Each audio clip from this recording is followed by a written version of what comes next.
So if you have a crappy cat napper, this is the video for you because we are going to talk all about why cat naps happen and exactly what to do to end cat naps for good. So if you're new to my channel, hi, I'm Jensine. I'm a certified pediatric sleep consultant. I'm a mom of 3, and I help families just like yours be able to take real life sleep science and mix it with actual life strategies to get your family the sleep that you deserve.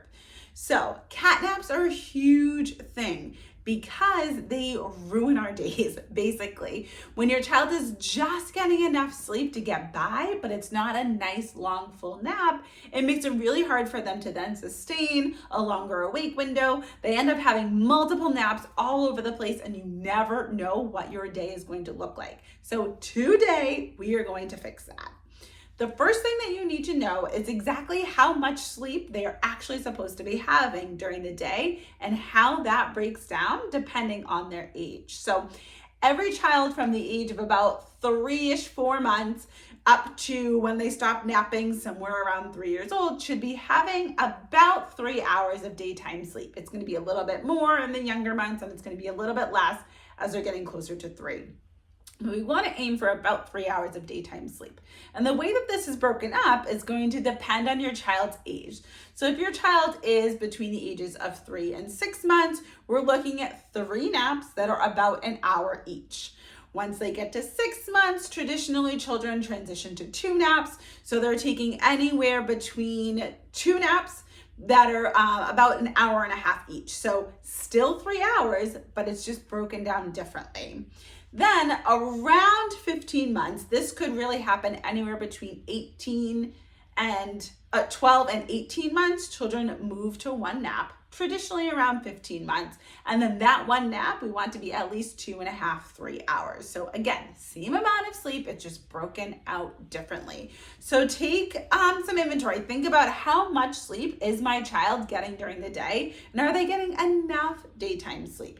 Odds are, if they're taking cat naps, they probably aren't. Something is happening where they are only able to take off a little, take the edge off of that nap. Maybe their awake window isn't long enough. Maybe their awake window is too long and they aren't able to really get into a nice deep sleep. So if you, after watching this video, are still struggling with cat naps and you don't have a next step of what to do, comment below and we'll get you some one-to-one help to end those cat naps for good.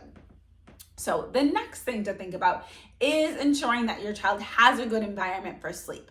If all of these naps are on the go, in the car seat, in the stroller, things like that, they are going to be cat naps because they're not going to be able to have a nice, solid, still sleep environment for them to sleep in. We want at least 1 solid nap in the crib every single day so your child is able to get a good nap in. Where sometimes if you have multiple children, kind of the youngest children are on the go. They're there for pickups and drop-offs and sports and all of the things, but we really want to ensure that they are getting the sleep that they need so they can get the naps in and then sleep well overnight. Because if they're not taking enough naps and getting nice quality sleep, then it's going to impact their overnights and you're going to see more frequent wake ups. So really making sure they have a calm, quiet, still, dark room to sleep in at least once a day. It does not have to be for every single nap, especially the younger they are and the more naps they're doing. But we want to ensure 1 nap a day is in this nice, solid sleep environment, ideally where they sleep overnight. So another tip, and make sure you stay to the end because that's going to be the best one. But another tip to think about is how they are falling asleep. If your child needs a lot of support to be able to fall asleep at the beginning of the nap, if they need to be fed or rocked or walked or anything like that, when they wake up after 1 sleep cycle, they're going to need that same thing again. The way that children's sleep works, at the end of every sleep cycle, they come up to a lighter level of sleep. And in that light level of sleep, their body has a decision to make. Do I want to go back into the next sleep cycle and go back to sleep? Or am I going to wake up? If they needed a lot of support to be able to fall asleep, they're going to wake up and need that same level of support again. So to really have your child begin to connect sleep cycles and get out of the cat nap, cycle, then we want to have them falling asleep independently at the very beginning of the nap.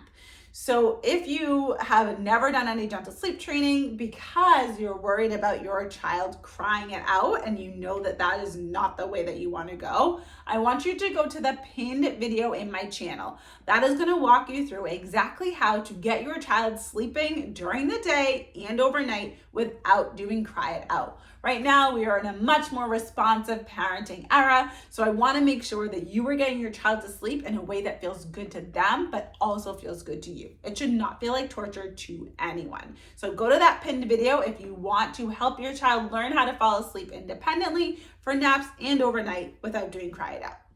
So I promised you the last tip would be the juiciest, and this is actually a little bit going to go against what I just said. But it's super, super important because we need to let them know that the expectation is actually to link these sleep cycles. Often with the crap cat nappers, what happens is they sleep a little bit, the sleep edge gets taken off, and then they wake up and they're ready to go for the next awake window before they need to take a little edge off and just take a cat nap. They don't know that linking sleep cycles to get one nice, long, good nap is what we need to then be able to have one nice, long, good awake window. They think this is kind of the routine. I take the edge off and then I wake up. I kind of suffer through until I can take the edge off again. No, not what we want. We want a nice, solid nap. So once your child knows how to fall asleep independently, or you have practiced having them figure out how to get to sleep independently, then we're going to help them link the sleep cycles in the middle of that nap. So as they are still getting used to how to fall asleep independently, there's going to be a point where they're not really sure what to do in the middle of the nap, and it's going to feel very segmented. Like there's a nap, they're awake for a little bit of time, and then they take another nap. Because they practiced at the beginning of the nap, in the middle of it, we're not going to have them practice again. We are going to help them link that sleep cycle, but we're going to do it in a way that isn't their original sleep prompt. So if you are used to feeding your child to sleep, you are not going to feed them in the middle of the nap because that's just going to confuse them and show them, I do actually need this in order to be able to fall asleep. What we're going to do is do your sleep training method, whatever you have chosen, to have them fall asleep initially at the beginning of the nap. Then when they wake up, we're going to help them link that sleep cycle. We're going to rub their back. We're going to rub their belly. We're going to shush them. We're going to rub their head, whatever it is to comfort them, to help them get back to sleep. So in the beginning, we're helping them learn independently how to fall asleep, but then we have to help them link it. Even if they can't do it in the crib, we pick them up, we put them in the carrier, we put them in the car seat, we put them in the stroller. We teach them that the sleep is not done yet.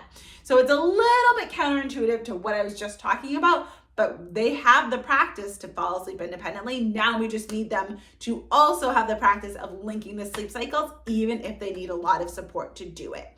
So if your child is struggling with the crap cat naps, all you have to do is comment below, let me know a little bit more. I'll reach out to you so we can book a free sleep solutions call so we can get you out of this crap nap cycle and into nice, solid naps every single day that you can count on. And if you haven't seen that pinned video on how to help your child fall asleep independently without crying it out, head over there and I'll see you.